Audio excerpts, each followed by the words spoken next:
test out frame rates. So like I said, optimization is a big deal for us.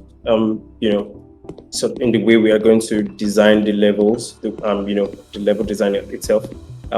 We're trying to see what would be trade-offs, things, tricks, tips and tricks that that's being employed in the development pipeline that actually assists your PC, that doesn't go too hard on your PC. So I was able to sort of whip up a frame rate counter and a frame rate limiter. Now, the frame rate counter above, it just basically shows you, what frame rates you are hitting in your game.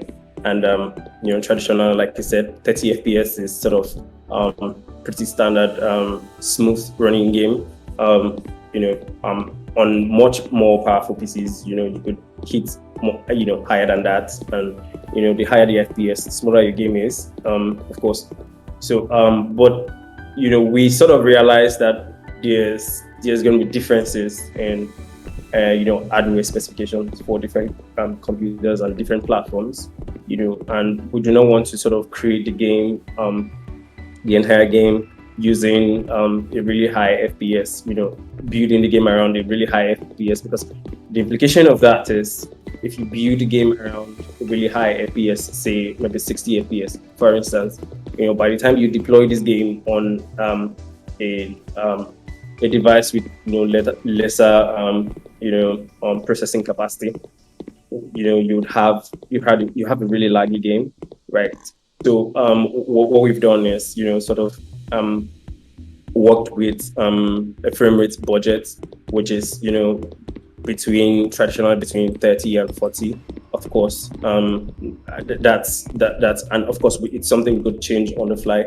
But for now, 30 and 40 between 30 and 40 seems to be like the constraint we're putting ourselves into, and that is going to really help us to sort of optimize really well, between that constraint, so that for devices that can run above 60 and all that, they would have almost the same experience as someone who is running at 30, or so that's the point. That was the point of this scene. We just dumped a combination of low poly assets and voxel style assets. Eventually